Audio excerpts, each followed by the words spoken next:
Haleluya. Baik, shalom Bapak Ibu Saudara. Haleluya. Saudara, di minggu kedua ini kita di bulan September ini ya seperti yang saudara lihat ya adalah temanya adalah be fruitful atau berbuah lebat ya. Walaupun di minggu pertama kita ibadahnya di rumah masing-masing ya atau tidak di gedung ini, tapi ya kita masuk dalam tema yang baru yaitu be fruitful ya, berbuah. Nah, Bapak Ibu Saudara, karena situasi ini, karena kondisi ini, maka saya dituntun Tuhan untuk mengajak kita dalam tema berbuah ini adalah bagaimana kita berbuah di dalam masa sukar ya. Kita tahu multimedia boleh dilanjutkan itunya ke slide-nya. Oke. Ya, September 2021 fruitful ya, berbuah.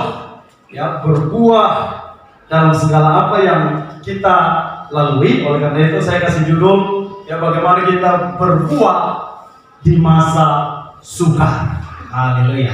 Saya berdoa saudara menikmati hadirat Tuhan dalam pujian dan penyembahan kita. Amin. Ya, walaupun tidak ada lagu yang cepat, Pak Sen udah protes, udah mau rejoice sekali dia katanya, mau menari sekali sama Tuhan ya. Jadi memang saya pilih lagu yang pelan, yang lebih dalam berbicara keintiman ya. Satu adalah untuk mengajak kita kembali sesudah 1 bulan tidak berkumpul bersama-sama biar bisa lebih intimate dengan Tuhan lewat lagu-lagu ini ya. Walaupun tadi waktu Pak Sam bilang itu saya kepikiran apa kita nyanyi lagu cepat gitu ya, tapi karena waktu tidak ada untuk latihan ya, jadi minggu depan aja Pak Sam ya, sama ya rejoice ya. Tapi sekali lagi saya percaya kita semua boleh menikmati hadirat Tuhan ya dalam pujian dan penyembahan yang kita lalui ya. WL-nya pun harus saya karena ternyata katanya nggak ada WL yang siap Suratu. Kalau karena hari Kamis saya kasih tahu kita ibadah onsite nggak ada WL-nya, udahlah daripada ya ada yang usul terus minggu depannya lagi, nggak usah lah, daripada kita tunda-tunda ibadah saya aja WL ya. Yang penting adalah kita santai ya, jangan kita buat harus seperti apa, tapi intinya adalah bagaimana hubungan kita dengan Tuhan itu yang paling utama ya, dibanding megahnya lagu ya atau dibanding indahnya permainan musik. Tentu esensinya adalah hubungan kita dengan Tuhan ya. Nah, oleh karena itu Bapak Ibu Saudara, ya biarlah kita terus berbuah ya. Ketika kita memiliki esensi relationship kita dengan Tuhan, maka kita akan terus berbuah sekalipun di masa sukar ya. Kita buka Alkitab dalam Yohanes pasal 15 ayat 8 ada di depan ini saudaraku, kalau saudara cukup jelas untuk melihatnya, tapi kalau tidak silakan buka Alkitab saudara ya. Yohanes pasal 15 ayat 8 ini perkataan Tuhan Yesus ya. Dia berkata seperti ini, dalam hal inilah Bapakku dipermuliakan, yaitu jika kamu berbuah banyak, dan dengan demikian kamu adalah murid-muridku. Saudara, dalam hal inilah Bapakku dipermuliakan, yaitu jikalau kita berbuah banyak ya. Saudara, Bapa dipermuliakan, Tuhan dipermuliakan bukan ya ketika mobil kita banyak ya, bukan ketika rumah kita banyak, bukan ketika uang kita banyak ya. Kalau itu bukan hasil dari kita berbuah kepada Tuhan ya, tapi yang utamanya adalah buah yang kita hasilkan itu mempermuliakan Tuhan. Memang buah itu bisa jadi bentuknya adalah berkat jasmani, rumah, mobil dan lain sebagainya. Tapi rumah, mobil, kekayaan lainnya belum tentu adalah buah dari apa yang Tuhan taruh dalam hidup kita. Karena orang yang tidak mengenal Tuhan pun bisa punya rumah yang banyak, harta yang banyak ya, materi yang banyak ya. Tapi waktu kita berbuah, walaupun buah itu bentuknya bukan seperti yang dibangga-banggakan orang ya, maka Tuhan tetap dipermuliakan di sana. Makanya ya di masa sukar seperti ini kadang-kadang saudaraku ya kita terintimidasi aku tidak berbuah ya. Kita terintimidasi aku tidak, rasa-rasanya tidak menunjukkan kemuliaan Tuhan dalam tanda kutip, mungkin karena di layoff ya, karena di PHK, karena gagal usaha ya, karena konflik yang saudara hadapi. Tapi sekali lagi intinya adalah bagaimana kita tetap berbuah. Buah itu nggak harus selalu yang indah dipandang orang. Nanti kita akan lihat lebih banyak lagi ya. Tetapi Yesus berkata, Dia dipermuliakan, Bapa dipermuliakan jika kita berbuah banyak ya. Nah, bagaimana buah itu saudaraku ya? Nanti kita akan lihat bersama-sama. Nah, arti atau maksud dari berbuah di masa sukar ya, langsung saja Bapak Ibu Saudara, saya ajak saudara untuk lebih memahami makna ini ya. Berbuah di masa sukar itu artinya apa saudaraku? Itu kapan saja, di mana saja kita berbuah. Katakan amin. Ya, kapan saja, mau lagi ada COVID ya, mau lagi ada krisis ekonomi ya, mau lagi kita mengalami sakit penyakit secara fisik, mau lagi kita menghadapi kesulitan yang rasa-rasanya nggak ada lagi yang bisa menolong. Saudaraku, Tuhan tidak pernah salah menempatkan kita dalam situasi apapun, sebab Dia masih percaya kita sanggup berbuah di mana saja dan kapan saja ya. Kapan saja, di mana saja. Nah, kita lihat saudaraku satu perumpamaan yang dikasih tahu oleh Tuhan kepada kita oleh Yesus ya. Dan Lukas pasal 13 ayat 6 sampai 9 ya. Ada 4 ayat. Saya rindu kita akan baca pergantian Bapak Ibu Saudara ya. 6, 7, 8, 9 ya. Lukas pasal 13 ayat 6 sampai 9 ya. Saya buka di layar sedikit, tapi silakan Bapak Ibu Saudara boleh ya buka di Alkitab ya untuk kita baca sama-sama. Saya akan baca ayat ke-6, 6 dan 8. Bapak Ibu Saudara silakan baca ayat yang ke-7 dan 9 ya. Saya bacakan ayat yang ke-6. Lalu Yesus mengatakan perumpamaan ini. Seorang mempunyai pohon ara yang tumbuh di kebun anggurnya, dan ia datang untuk mencari buah pada pohon itu, tetapi ia tidak menemukannya. Ayat 7. Lalu ia berkata kepada pengurus kebun anggur itu, sudah tidak pada pohon ara ini, dan tidak menemukannya. Tebanglah pohon ini, untuk apa yang dihidupkan yang dikenakan hidup. Ayat 8, jawab orang itu, Tuhan, biarkanlah dia tunggu tahun ini lagi. Aku akan mencampur tanah sekelilingnya dan memberi pupuk kepadanya. 9. Mungkin Tuhan yang berbuah, jika tidak berbuah. Kurang kompak. Oke. 2, 3, ayat 9. Mungkin tahun depan ia berbuah, jika tidak tebanglah dia.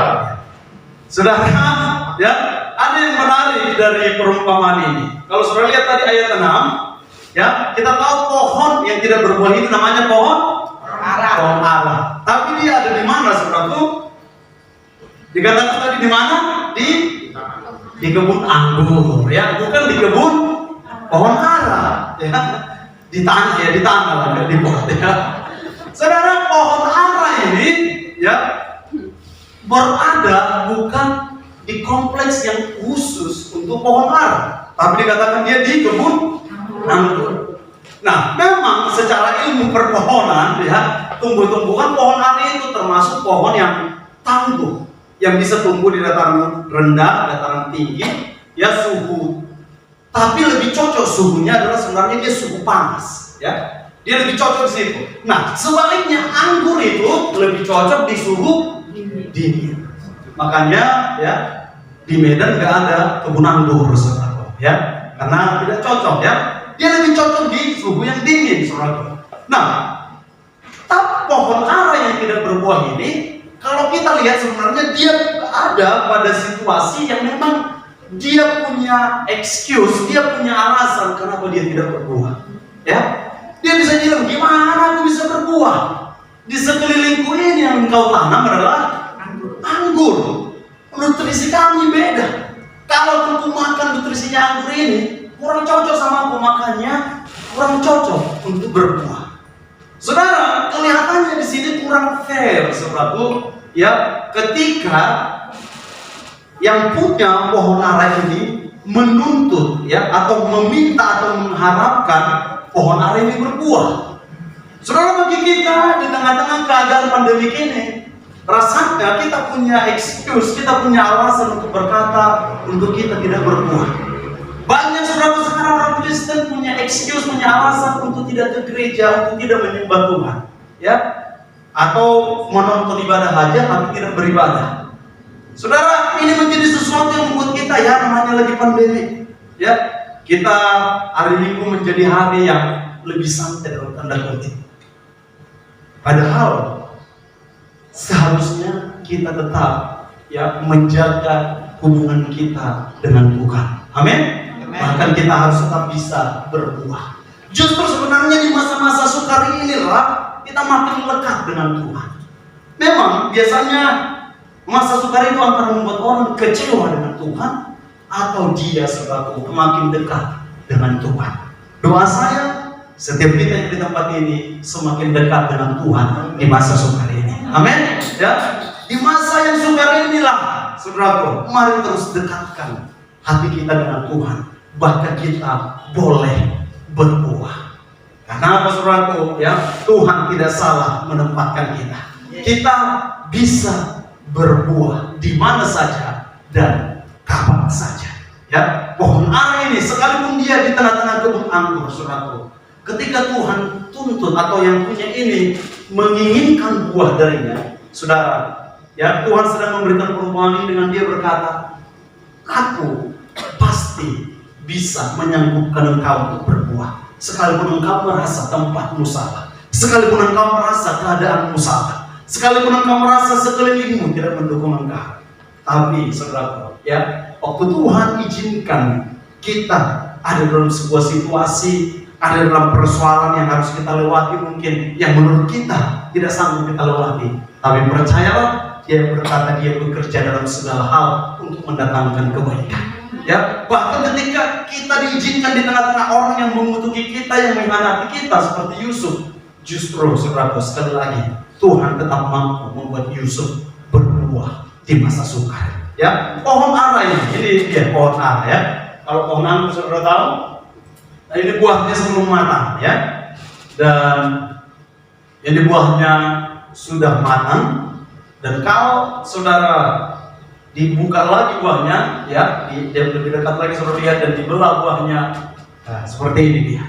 Saudara, pohon ara yang unik ini, ya, inilah pohon sebenarnya bisa dikatakan pohon yang pertama kali disebut dalam Alkitab. Ya, tapi disebut pohon yang ketiga disebut dalam Alkitab. Kenapa?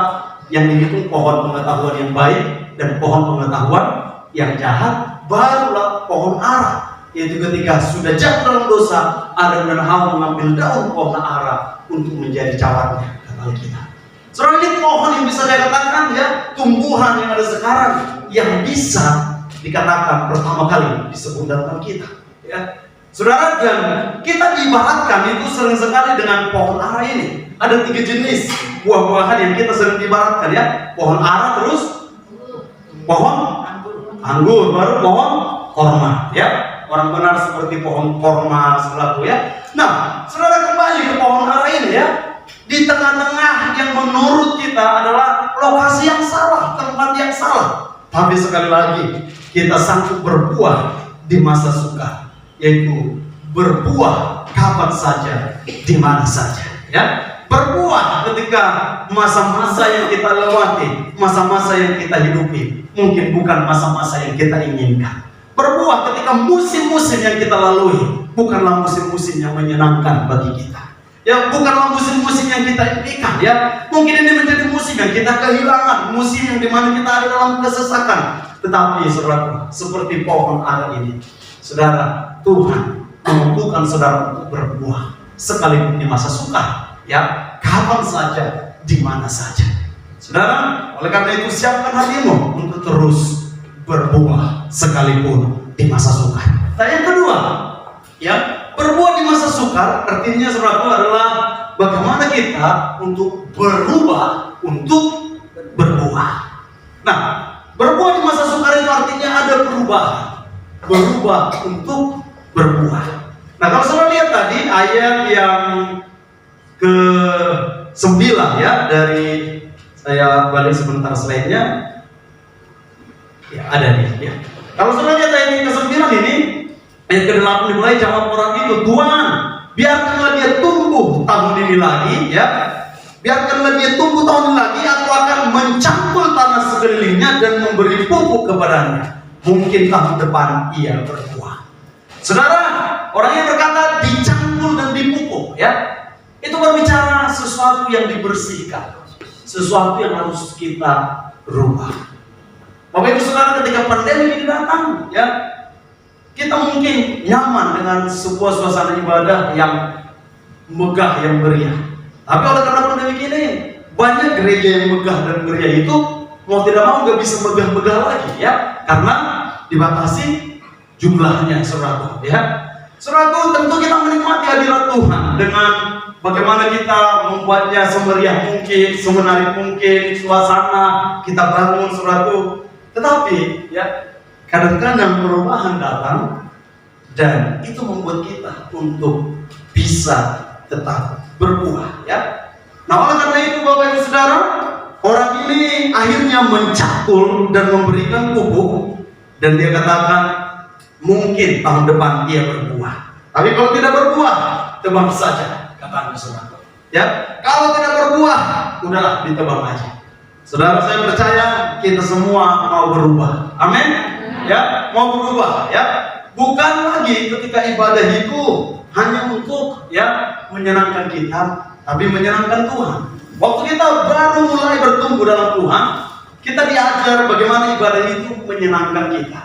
Tapi waktu kita dituntut untuk berubah, maka kita akan, saudaraku, dituntut bertumbuh. Ketika akan bertumbuh, kita akan berubah. Bagaimana ibadah itu bukan lagi menyenangkan kita, tapi menyenangkan Tuhan. Saya percaya ketika Tuhan disenangkan, maka hati kita pun akan diberi kelegaan. Ya, hati kita pun akan menerima kekuatan dari Dia waktu kita menyembah Tuhan. Tapi beda waktu fokusnya adalah aku punya masalah. Kalau aku ke gereja, masalah itu ditumpahkan. Itu akan berbeda dengan aku punya masalah, tapi aku mau terus memuji Tuhan, menyembah Tuhan, dan aku ke gereja untuk menyenangkan Tuhan. Maka masalah itu akan terlepas sendiri, saudara. Ya, maka masalah itu nggak menjadi fokus kita lagi. Nah, oleh karena itu, ya, berbuah di masa sukar itu dituntut untuk berubah, ya, berubah untuk berbuah. Pohon ara ini dia harus dicangkul, ya, dicangkul dan harus diberi pupuk. Ya, kita mungkin hari-hari hidup kita lewat masa-masa sukar itu juga untuk mencangkul, untuk membersihkan apa yang perlu dibersihkan dalam kehidupan kita. Karena itu mari mau berubah, ya.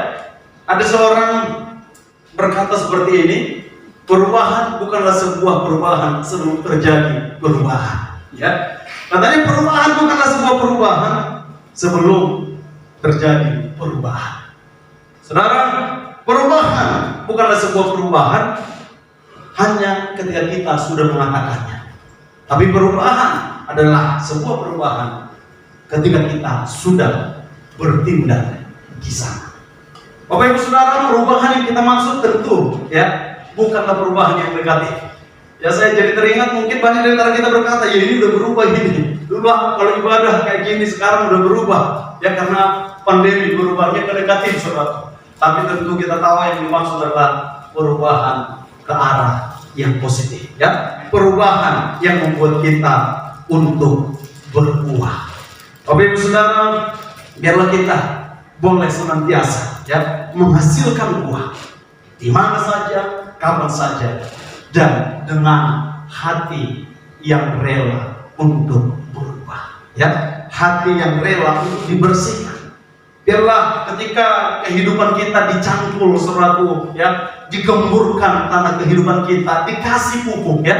Pupuk itu kadang-kadang, saudaraku, datangnya lewat masalah. Pupuk itu kadang-kadang datangnya lewat hati yang kecewa. Pupuk itu kadang-kadang datangnya, saudaraku, lewat persoalan yang kita harus hadapi. Ya, pupuk itu nggak selalu datang lewat hal yang indah-indah. Tapi ketika itu datang, ya, biarlah itu menjadi momen ketika hati kita diubahkan, ketika hati kita dibaharui, sehingga kita mampu untuk berbuah sekalipun di masa sukar. Yang ketiga, yang terakhir, saudara, ya, berbuah di masa sukar itu berbicara, ya, bagaimana kita berbuah apa adanya kita, ya, berbuah, ya, fruitful as who you are, ya, apa adanya ini bukan berbicara di sini kayak apa namanya, saudaraku, bukan asal-asalan, tapi, ya, berbuah di masa sukar itu berbicara bagaimana kita berbuah dengan keberadaan kita.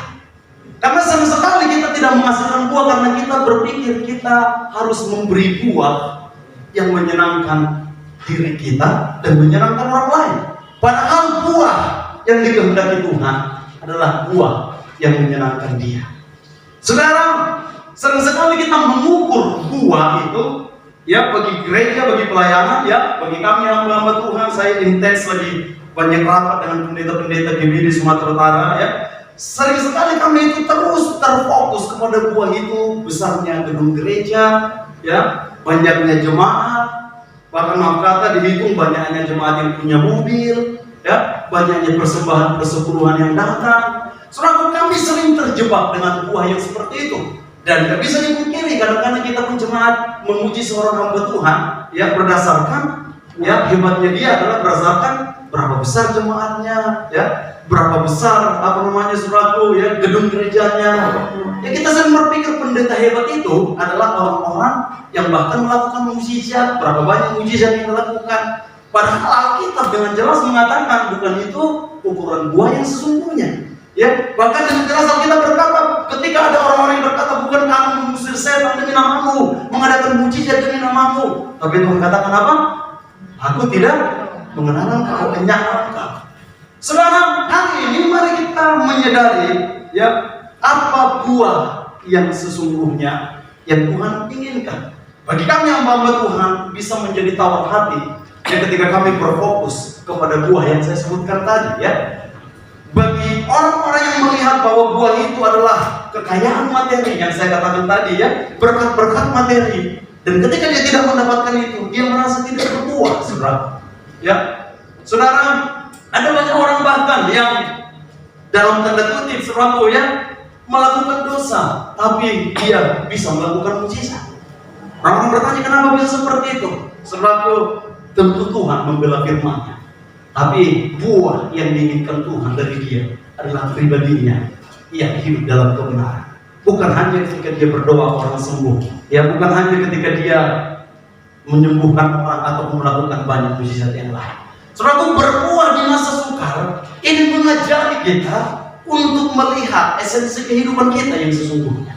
Ya, ini mengajari kita untuk melihat bagaimana kita menjalani kehidupan kita.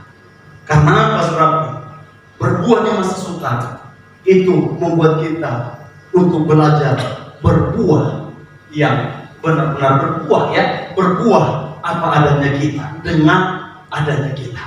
Nah, karena itu sering sekali orang lupa dengan buah-buah yang sebenarnya yang harus dihasilkan, lebih fokus kepada buah yang menurut dia orang ingin lihat dari dia. Saudaraku, hari ini mari kita kembali kepada fokus buah yang harus kita hasilkan, bukan buah yang harus orang lihat dari kita. Yaitu buah yang harus kita hasilkan adalah buah yang ingin Tuhan lihat dari kita. Nah, Bapak Ibu Saudara, tentu adalah seperti ini, ya, bahwa Tuhan tidak pernah menuntut buah yang tidak bisa kita hasilkan. Saudara, kalau kita datang ke pohon mangga dan mencoba mencari buah durian, kita salah tempat. Ya, saudara marah kepada pohon mangga saudara karena dia tidak menghasilkan buah durian. Udah pengen makan durian kali aku, gitu, ya. Durian kami lagi berbuah, saudara, ya. Dan udah pengen makan durian kali, saudara. Tapi kita cari di pohon mangga, kira-kira dapat enggak? Enggak dapat, saudara. Lebih bagus cari di bajak oras, ya, tapi dibeli, dibayar, ya. Saudaraku, demikian Tuhan tidak pernah menuntut buah yang tidak bisa kita hasilkan, ya. Dan sekali kita terlalu fokus kepada buah yang tidak bisa kita hasilkan, tapi karena itu lebih menarik untuk dipuji dan dilihat orang, kita fokus ke sana, kita lupa kepada buah yang sederhana sebenarnya yang bisa kita hasilkan, ya. Nah, oleh karena itu, ya, hasilkanlah buah yang Tuhan inginkan, bukan yang kita inginkan atau yang orang lain inginkan. Nah, Bapak Ibu Saudara, saya sudah pernah sharing kepada saudara tentang buah-buah ini, ya, buah-buah yang harus kita hasilkan. Tapi saya fokus kepada satu buah hari ini sebelum kita berdoa, dan simple banget, saudara. Dari buah ini, saudara tahu apa yang ingin saya sampaikan? Apa? Yang pernah kita pelajari, yang pernah saya buat di khotbah, buah bibir, ya. Saudaraku, buah bibir. Ya, kita berani berkata, biarlah bibirmu memuliakan Tuhan. Nah, ini yang paling simpel sebenarnya ketika di masa sukar, ya, bagaimana kita menghasilkan buah. Saudaraku, saya merenung beberapa minggu ini, ya, dalam hal-hal yang saya lalui dan apa yang saya lewati, masalah yang datang dan lain sebagainya. Dan saya berpikir, saudaraku, ya, rasa-rasanya semakin sulit untuk menghasilkan buah yang wah dipandang orang dengan keadaan saya yang menghadapi banyak masalah, ya, dalam tanda kutip yang wah, yang sering kita tuntut, yang sering kita harapkan lah dalam tanda kutip, ya. Saya berpikir, ya, untuk bahkan saya sudah ngomong dengan para diaken, ya, waktu itu saya bilang kita carilah wakil gembala namanya yang bisa fokus, ya, full time untuk melayani. Saya bilang saya kasihan dengan kalian karena saya tidak bisa, ya, harus sering bersama-sama. Ya, sekarang kami sering di Medan, Bapak Ibu Saudara, ya, istri saya terapi, dan waktu saya pandang anak saya bahkan dari pagi saya harus banyak fokus ngajarin dia, ya, anak-anak maaf kata saudaraku, ya, saya banyak, ya, sekarang sih kalau di Medan sih enak, ya, ada yang masak, ada yang nyuci dan lain sebagainya, ya, tapi kalau pas di Siantar, ya, saya harus lakukan semua. Dan juga saudaraku, ya, anak-anak ini maaf kata lagi buang air atau semua, istri saya nggak bisa duduk untuk membersihkan dan lain sebagainya, memang harus saya tetap, ya. Jadi ketika dia terapi di Medan pun sebenarnya aman, tapi saya harus ke sana karena jaga anak-anak ini. Sebenarnya dalam perenungan ini saya berpikir, ya, dengan kondisi ini, ya, mungkin saya nggak bisa lagi dalam tanda kutip, ya, lebih berapi-api melayani gereja Tuhan dan lain sebagainya. Tiba-tiba saudara saya diajak oleh Tuhan untuk merenung, ya, arti buah yang sesungguhnya yang harus saya hasilkan. Dan saya kaget dalam tanda kutip adalah maksudnya saya disadarkan paling simpel sebenarnya buah yang saya hasilkan dalam masa sukar ini ketika saya mampu tetapi mengucap syukur, tidak bersungut-sungut, tidak menyalahkan siapapun, sebenarnya saya sudah menghasilkan buah yang dikehendaki Tuhan. Ya, sebenarnya dengan keadaan ini pun saya bisa tetap bersuka cita, saya terus memuji Dia. Sebenarnya itu saya sudah menghasilkan sebuah buah, ya, sebuah buah. Benarnya Pak Sem kayak gitu, ya, menghasilkan sebuah apa yang diinginkan oleh Tuhan. Ya, dibanding saudaraku saya dalam tanda kutip besar dilihat orang pelayanan bisa dan lain sebagainya, tapi hati saya gampang marah, gampang bersungut-sungut, ya, gampang emosian, ya, tidak rendah hati. Saudara, bahkan saya pernah, ya, diceritakan dalam pendeta yang begitu terkenal, saudaraku, dia diundang khotbah di gereja yang lumayan besar, susah didatangi, susah diajak ngomong, ya, susah dalam tanda kutip, bahkan kita memaklumi ketika namanya hamba Tuhan tapi nggak bisa ditemuin karena kebesarannya dalam tanda kutip. Kita udah maklumi jadinya gitu. Padahal semestinya kalau kita hamba Tuhan harusnya kita gampang ditemui, ya. Artinya nggak membuat jarak dan lain sebagainya. Tapi kita lebih memaklumi dan lebih berpikir buah yang paling utama, yang penting khotbahnya hebat, yang penting gerejanya besar. Kenapa ini kita lupa?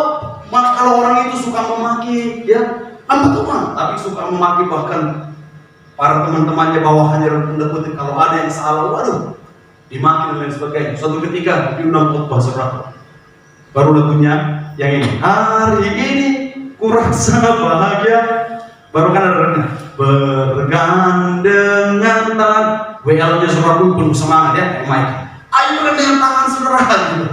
Pendeta ini gini, teman saya yang di sampingnya saudara yang mengundang, gimana ini, gini saudara, mau apa lagu gua, mau pegang tangannya gini saudara, bergandengan tangan.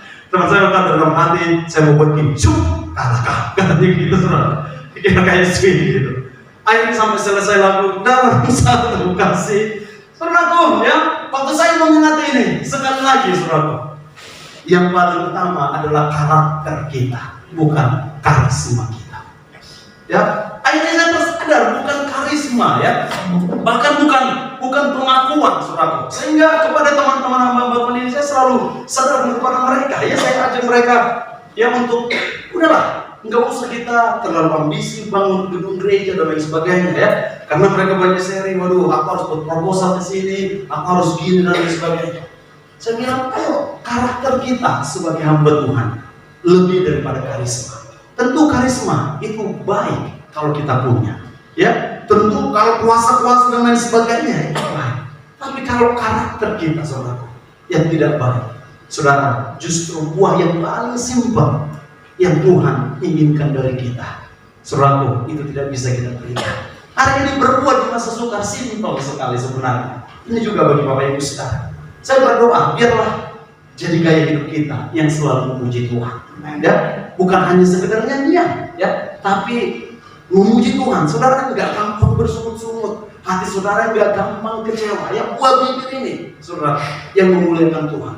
Nggak gampang memaki orang, ya, nggak gampang, saudaraku, ya, panas hati ketika naik sepeda motor atau naik mobil, ya, dilewatin atau dikeleksonin dari belakang, saudaraku. Ya, yang paling simpel adalah buah bibir ini penuh dengan ucapan syukur. Ya, biarlah bibir lidah kita itu senantiasa menaikkan nyanyian syukur. Ya, kalau bukan dengan lagu, setidaknya dengan kata-kata.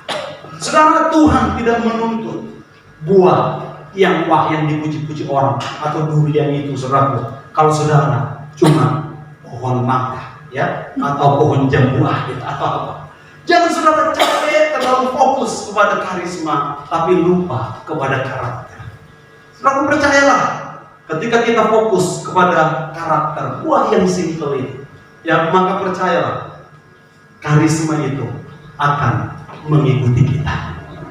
Sekali lagi, bagi kita semua di masa sukar ini, ya, berbuah di masa sukar, ya, bukan selalu harus saudara diberkati ketika krisis. Saudara mobil baru ketika krisis ekonomi, saudara rumah baru ketika keadaan ekonomi lagi hancur, ya, saudara bisnisnya berkembang ketika bisnis-bisnis yang lain tutup.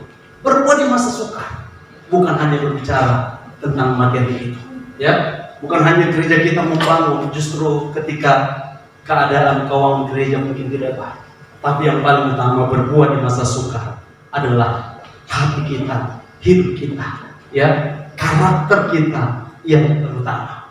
Saudaraku, nggak semua kita bisa mengejar atau menjadi orang yang berbuah, yang menghasilkan buah yang hebat, yang orang-orang memuji-muji dalam tanda kutip, ya, karena apa yang bisa kita hasilkan.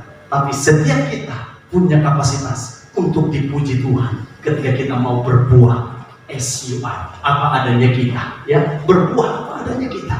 Berbuah memuji Dia, tidak gampang menggerutu, tidak gampang tawar hati, tidak gampang menyalahkan situasi dan kondisi, saudaraku, ya, tidak gampang menyalahkan keadaan yang kita hadapi, ya, tapi apa adanya kita memuji Tuhan, ya, adalah lebih mulia bagi Tuhan, lebih dipuji Tuhan. Hati kita penuh dengan ucapan syukur, ya, bibir kita memegahkan Dia, ya, hidup kita bersyukur kepada Dia, itu lebih indah bagi Tuhan daripada hanya sekedar saudara kita bisa mengerjakan banyak hal-hal yang besar yang dipuji orang, tapi sebaliknya kita orang yang gampang menggerutu, kita orang yang gampang sakit hati, kita orang yang gampang marah, ya, kita orang yang gampang dendam. Saudara, ya, kami hamba Tuhan ini, saya kaget baru ini minggu ini, ya, ada hamba Tuhan yang mempolisikan hamba Tuhan, ya, 2 lagi di kasus dalam minggu ini di GBI ini, saudara. Dan ya, teman saya berkata, ya, hamba Tuhan yang satu itu dendam kali itu.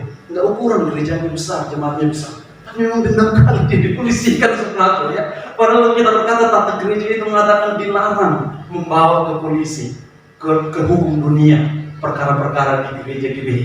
Saudara, baru minggu ini 2 saudara, satu sudah dipanggil, ya, oleh pengadilan di satu kota. Saudara, waduh, itulah, ya, bukan jaminan kita punya pelayanan besar, kita dipuji-puji orang, tapi hati kita gampang sakit hati, dendam, saudaraku, perkataan kita tidak memberkati, ya. Akhirnya saya merenung, saya bersyukur apapun keadaan yang saya hadapi yang Tuhan izinkan, sehingga saya rasanya tidak mampu untuk punya gedung gereja sebesar yang mereka miliki, ya, tapi hati saya harus selalu hati yang mengucap syukur, ya, yang buah bibirnya itu menjadi berkah. Saya berdoa saudara waktu merenungkan ini, Tuhan jauhkan daripadaku, dari bibirku ini keluar kata sungguh-sungguh. Jauhkan sikap menggerutu dari bibirku Tuhan. Jauhkan bahkan sikap menyalahkan orang lain dari bibirku, apapun yang terjadi.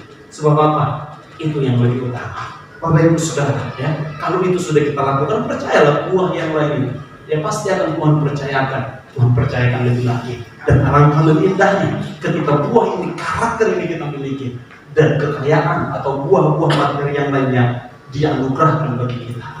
Daripada hanya sekedar kita memiliki apa yang ada di dunia ini, tapi saudaraku, hidup kita, karakter kita tidak menyenangkan hati Tuhan.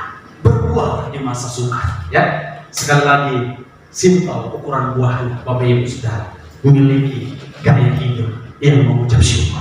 Amin. Dan bagaimana itu bisa terjadi? Ketika kita mau menyadari ada kebaikan Tuhan dalam hidup kita. Ya, orang yang rendah hati itu yang menyadari semua karena kebaikan kita. Tapi orang yang sombong yang berpikir bahwa itu bisa semua dia capai karena dirinya, akhirnya menjadi sombong, saudara. Akhirnya ya buah bibirnya tidak memuliakan Tuhan. Tapi ketika kita menyadari semua karena kebaikan Tuhan, saudara gampang lebih lagi mengucap syukur, memberikan buah sekalipun di masa sukar ini, yaitu buah bibir yang memuliakan Tuhan. Yang mau berbuah sekalipun di masa sukar, katakan amin. Haleluya. Tepuk tangan bagi Tuhan kita. Haleluya. Mari kita berdiri bersama-sama, kita akan berdoa. Saya mau main musik. Mulutku penuh dengan pujian kepadamu, ya Yesus Tuhan. Sepanjang hari ku beri penghormatan kepadamu, ya Allah. Mulutku penuh dengan pujian yang terjadi kepada kami, memuji Allah sepanjang hari ku beri penghormatan kepadamu, ya Allah.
Dimuliakanlah Engkau dalam setiap langkah kaki kami, dalam setiap jalan-jalan kami.